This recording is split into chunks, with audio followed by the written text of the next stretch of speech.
Jews around North America come from all different backgrounds, and you can hear it in the way they talk about Shabbat. Old school Ladino speakers, like the older generation, used to say Buen Shabbat. But like I haven't heard that in forever and ever. I never hear it now. Good Shabbos. Definitely Shabbos. But not good. Good. Yeah, we just say Shabbat Shalom. In my family, we say Kiddush over the wine, and we light candles, and we say hamotzi and have challah. Traditionally, a lot of people call it adus. You know, we mostly say Kiddush, but also adus, like, I don't know, kind of to be cute. It's not used as much anymore, maybe by the older generation. They said that more. Whenever people say Savri Maranan, they never say L'chaim.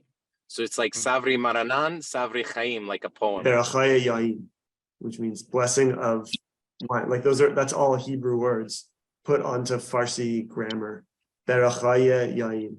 In my grandparents' home, when you went to wash your hands, a lavar los manos, like go and wash your hands, basically, lavar los manos. It's also in the Pesach Haggadah. We typically don't have challah. Now people do have, challah, like, the Ashkenazi bread. We kind of joke in the house, like, challah is for the Kohanim. You don't eat that.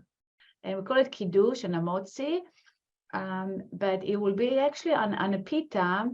I actually like challah, so I would be baking challah or buying challah. When it was a big treat, and also for my children. I never dawned on me that actually this challah was Ashkenazi. Saying the hamotzi on pan arabe, which is pita bread. Don't eat challah, we eat, flatbread. People will say berachaya nun, which means blessing of bread. Or people will say berachaya hamusi. We don't call it hamotzi, actually. We call it noten. My dad will say, instead of hamotzi, he'll say hamosin. We would either say the blessings or say the brachas.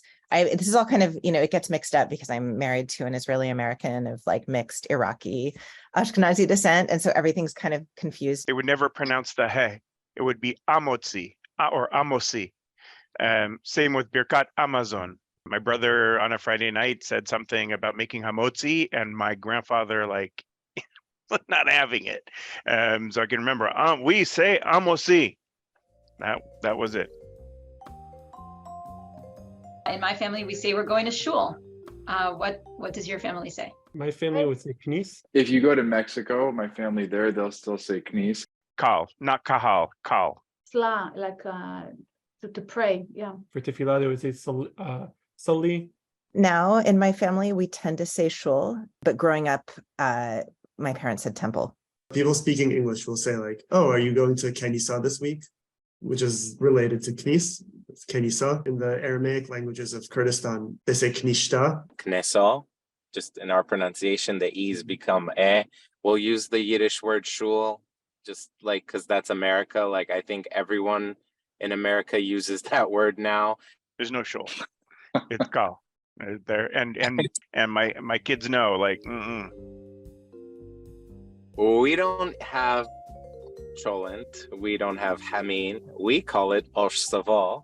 This has like 15, 20 ingredients, depending on which household you go to. The Iraqi tradition is more tbit.